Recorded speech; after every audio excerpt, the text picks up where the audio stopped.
You're going to break this up in the house? Mitch, can you hear me? Unbelievable. Okay, we'll stop the tape after the first segment, and then we'll.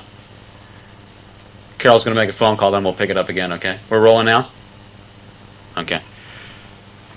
20 years ago today, December 17th, 1963, Beatlemania began in this country. And with us here at DC101 is the man that began it all, Carroll James, and I think you were known as CJ the DJ back then, yes, right? Yes, that is true. Good to have you with us, really. Nice to be here. Can you tell us briefly about... First of all, it hasn't been 20 years. Don't tell me it's been 20 years. It's been 20 years, but you don't look like it. Told you not to tell me that. Really? You don't look like it's been 20 years. You're young Carroll James. Yes, right. Can you tell us how the record got in your hands and how Beatlemania began at this station, this city, and then around the world? Okay, there was a telecast, CBS Cronkite, in the evening, and Alexander Kendrick was a CBS reporter in England, and he did a piece about this fab gear group called the Beatles and how popular they were and how the kids were going absolutely nuts. And so I saw it and thought that's interesting and thought nothing more of it. And about 2 days later, I got a letter from a listener, Marcia Albert, 15 years old, Sligo Junior High School. And she said, I saw this on television the other night, and if these guys are so great, why can't we hear their music here? And I said, well, there's nothing we won't do for our listeners at WWDC. So let's see if we can get the record. And I checked with Joe Wilson, who was in charge of promotion and client relations and stuff. And she said, I'll check with Tony Linney at BOAC, which is now British Airways, and see if they can't get us a copy. In 1 or 2 days, we had hand-carried by a stewardess this Parlophone record from England of I Want to Hold Your Hand. We put it on the turntable in the music library, and we listened to it. And everybody said, hey, what do you think, And I got to, in all honesty, say, I thought, that's a very good record. That is a good record. But I don't know. I don't know if it's going to make it in the United States. Johnny Hallyday was the #1 singer in France and very popular all over Europe. Johnny had not been able to get arrested in the United States. He had released records here. He had made appearances. So who could say if this were going to make it here? But I asked Marcia to come in and introduce it, since she was the one who started the whole thing by writing that letter. She came in, and I wrote out a little introduction for her.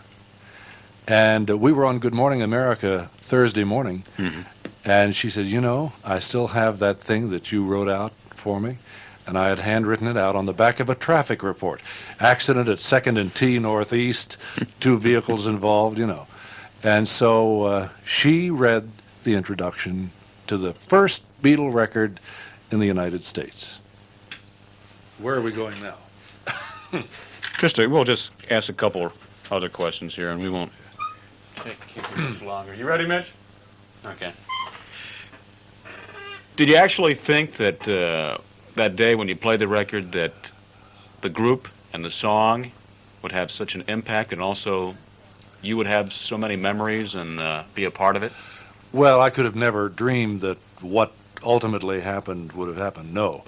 But I knew immediately, once it was played on the air, that the song was going to be a smash, because I think I probably offhandedly said, well, everybody, what do you think? And the switchboard was the proverbial stereotype Christmas tree cliche. And up until that time, no one had ever heard of the Beatles, or very few. I don't think so. Yeah. There were a few people who laid claim to having played a Beatle record somewhere here or there, but nothing ever happened. Uh-huh.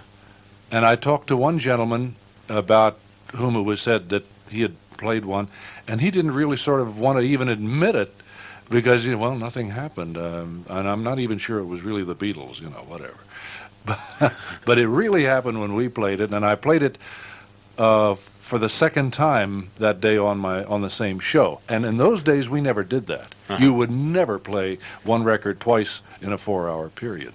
Mm-hmm. Wasn't the release of I Want to Hold Your Hand by Capitol directly or indirectly related to what happened on WWDC? The timing of it was, the people at Capitol Records in New York later told me that they were going to get an injunction against us when they first heard what was happening, once they knew that we had this record. And then somebody said, no, let the kid play the record, let's see what happens. Let's watch. This will be interesting. If it dies, maybe we won't release it, you know. Mm-hmm. If it goes wild. Well, it went so wild that they moved up the release date either 6 or 4 weeks, about a month at least, sooner than they had planned. It was to be released just before the Ed Sullivan Show appearance on February the 9th. But it was released on December 27th. Mm-hmm. And there was another station in town that once it was released, man, they played it every hour. We never did that. And you had you used to come in and say, this is a Carroll James exclusive? No, I said it was a WWDC exclusive, actually. Okay, close it up. And and I did that over the record just so nobody else could tape it. Uh-huh. And the fellows who wrote the article in Washingtonian Magazine, Steve Moore and Jack Goodman, they just that really has started something. I'm amazed at people who have been interested in this thing, and Good Morning America, and you, and Gannett Television, Channel 9 last night,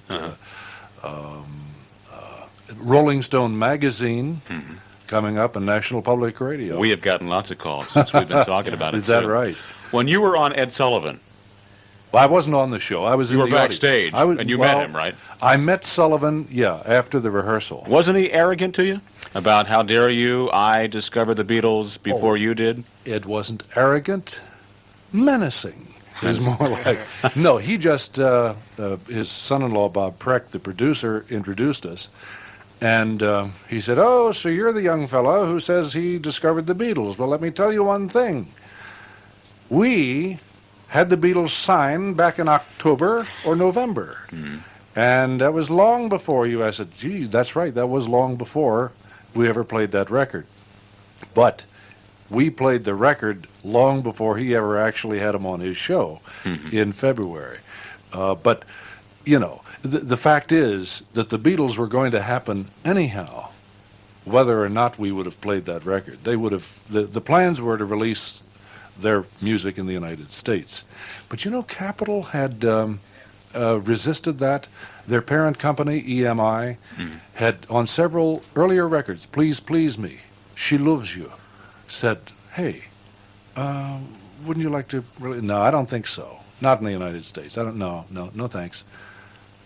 There were several other labels as well, VJ and Holly and Swan. Swan, yeah. Swan had She Loves You. I don't ever recall that we got a copy of the Swan record.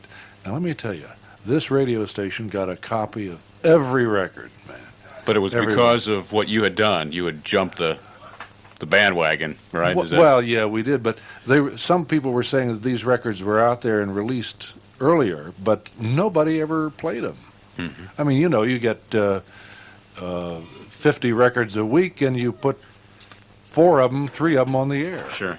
The first Beatles concert in the United States was February 11th, 1964, at the Washington Coliseum. Was there any reason for that? Why did they choose Washington? Well, they had already been booked on the Sullivan Show, and they were already booked into Carnegie Hall. As I understand it, Harry Lynn, who owned the Washington Coliseum, said, let's get the band, and he knew what had happened with us here at WWDC, and he said, let's get the Beatles to come into Washington and do a concert. So he went through a guy in New York who went to Brian Epstein, and incidentally, helping pave the way for this was Brian Epstein's former personal assistant and a dear friend of Paul McCartney since he was a young man, and his dad, Jim. That person I'm talking about was Olive Johnson, or as we knew her, Johnny Johnson. She was the secretary to WWDC's general manager, Ben Strauss. By coincidence. Wow. I mean, this was very strange. I went in one day, and there she was, And by the way, my last job was... So she helped pave the way for my becoming the MC of the first American concert. Can you tell us what exactly went on? I understand WWDC built a temporary studio outside of the Coliseum? Well, in those days, we had a trailer affair we called the Satellite Studio, because it sounds better than, hey, go out and do a show in a trailer, you know. So we took that over there next to the Coliseum and parked it and got a line and did my show from there that day. The Beatles came into town. They came down by train because of the snow, and George Harrison didn't want to fly in the snow, and everybody, okay. And they got an old Richmond, Fredericksburg, and Potomac parlor car for them. Came down. They came over. We took them to the Coliseum. They did a news conference there, which was all film, tape, nothing live. Then they came out and did a live interview on my show, right in the middle of traffic time in the afternoon. I mean, we just threw the commercials out and said, well, here we go with the Beatles. And it was fun. It was absolutely wild. I couldn't have expected how they would have responded to the stuff that I asked them. Did you get much flack from parents after Beatlemania began as the instigator of these haircuts and this loud rock and roll music? Oh, a few letters, I think, but nothing severe, nothing serious. A lot of the hassle came from the sales department of the station. Is that right? Because it was an adult-oriented station that played rock, as well as middle-of-the-road music. And rock did not have the respectability then that it has today. And so we were getting things like, playing those scruffy Beatles and stuff, and clients are getting very unhappy. The ad agencies are screaming and yelling. This is causing us a lot of problems here, fella. Listening to the interview with you and the Beatles, it seems like they really felt that they owed you a lot when they came in town for the interview and the concert at the Washington Coliseum. Did you sense that from talking with them? No. No, they said that they were glad that we had done it and they appreciated it. And, yeah, they were. But I don't think, the Beatles were really in a fog. They never really knew, I think, the totality of what was happening. They were joking around during the interview constantly. Yeah. Oh, they were constantly joking around. And when I was in their hotel room at the Shoreham the next day, they were the same way. And you remember President Johnson had just been in office a few weeks, a few months by February. And there were girls while I was there. They must have had 4 different kids call up and say, hello, this is Lucy Johnson calling. I'd like to come up and meet the Beatles. It was fun. Back in 1964, I, for instance, was 9 years old. Thanks. All right? However, here you are, you were a big-time disc jockey even then. Gee, I'm sorry to have to do this to you. Now, I can see from my own point of view, being a small kid and all of that, what music was like before and then what happened after the Beatles. What are your impressions of it, having been actually in the industry at that time? Well, I never really liked rock music until I had been playing it for a while at DC. I had a buddy in the Coast Guard who used to, whenever he was in charge of the carpool, I had to go in listening to Wilbert Harrison in Kansas City, and I said, oh, man, grow up. And, of course, in later years, I said, hey, Wilbert Harrison in Kansas City is a good record, hey.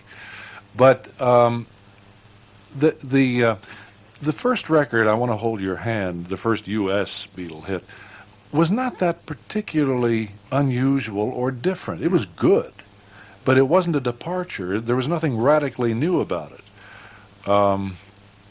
That all came later, and that's what was nice to see. The developments in music that the Beatles did and influenced others to do. And when I think of some of the stuff that I had to play in 1961 and 62, when I first came here, compared to what I was playing in 68 and 69, at the end of which I left, it was a lot more interesting musically in the later years. Yes, a lot more interesting. Did you feel a special sense of loss or a a closeness to John Lennon when he died? I mean, when the news hit, it all hit us as a generation, but very few of us had the close personal contact that you did with them. Yeah. Actually, you know, my personal contact was very fleeting. It was 2 days here in Washington, and then I saw them again on their next tour when they came to Baltimore. More than most, though, right? Yeah, but yes, that's true. Yeah, that affected me tremendously because it's so senseless, and you know, everybody's got a gun and they're running around. It's a strange heritage that we have. Some people think it's wonderful. That bothers me. But John Lennon was. I ever read some of his stuff? You know, he was a very unusual man. Sure. And I think a tremendous contributor to the music scene, and his loss was just incredibly tough. We were in New York a few days later, before the Central Park get-together that weekend, and we were going to Tavern in the Green, and in a hansom cab, you know, horse-drawn, and our family looked out, and guys, there's the Dakota over there. And there were people standing around very quietly, some strumming guitars, singing, signs hanging down from the buildings. And it was, I remember that. That's something I'll never forget. Very sad. How do you take all the, we were talking before, all the publicity about yourself and your contact from everybody from USA Today to David Hartman to Dave Brown to Ernie Kaye to the Washingtonian?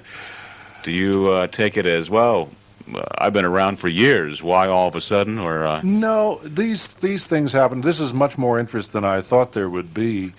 For instance, when John Lennon was killed, several people did interviews with me at that time.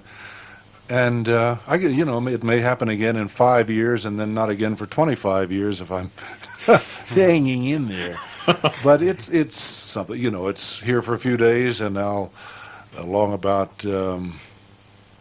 January 1st, I'll be Mr. Anonymous voice on a commercial again. Not really. We remember that voice. Ernie and I were talking that we remember that voice. And it's a pleasure having you with us today. Thank you. And thank you for coming back to WWDC.